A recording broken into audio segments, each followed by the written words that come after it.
pandemic has led to some serious disagreements, like whether to wear a mask or not, or if you're really practicing proper social distancing.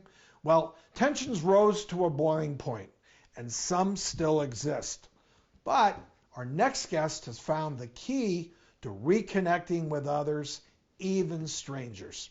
And joining us today is the author of The Peace Project, Kay Wyma. Thank you so much for having me. I really appreciate it. Kay, what exactly is the Peace Project, and what inspired you to write it? Well, it was all inspired one morning with a rotten attitude, which sometimes That'll the best do it. things start that way. But I had women coming over for coffee one morning. I went into my refrigerator, opened the door. There's 2 jugs of milk with nothing in them. And so it started out with a little bit of discord with the people in my house. I get in the car to go to the grocery store and back out the driveway because we still live with side drives. And this big black truck bosses his way down our street. It's like road rude, you know, it's not maybe rage, but definitely the rude. And I was forced to back up. And when I started to back up, I looked up and I saw this beautiful sunrise coming through the clouds, and I breathed for a minute, because that's what happens when you look up, you breathe. And I was sitting there in my car going, what am I doing? Like, why am I frustrated with this guy?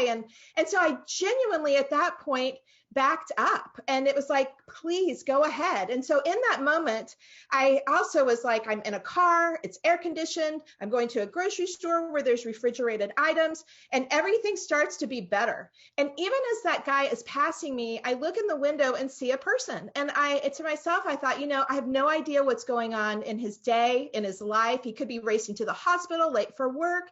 I mean, even if he's a jerk, jerky lives are long. And so in that moment, I hit compassion. And so at play in that scenario was gratitude, as I was just without even thinking about it, going through all the things I had to be thankful for, and kindness, like legit kindness, backing up so that he could go, and compassion.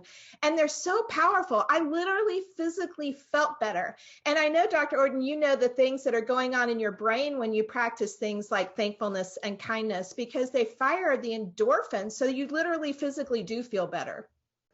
Well, I think those are the best forms of mindfulness, is, peace and being thankful and being aware and appreciating what's around you and the other people around you. So what's the real secret?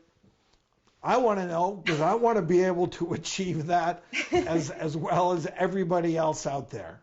Well, it was one of those things that it was like, I physically felt better. I shared it with my friends going, what is this? And so we decided, is it something, and we called it the Soul 30, which was kind of a play on the Whole 30, because around here, the diet, like if you were going to start a diet, a Whole 30 is a great way to do it. It like jumpstarts your fast. And so this instead is a feast. It's like a feast for your thought processes and for your soul, because when you get to this place of gratitude that kind of primes the pump and you go to the action point, you're doing it, which actually makes you feel better in that moment, making the other person feel better too. And it was 30 days. We were like, let's try it for 30 days, see if it works. And to be honest with you, it just like took 1 or 2 days. And then it was something that was so great. It was like, let's keep going with this.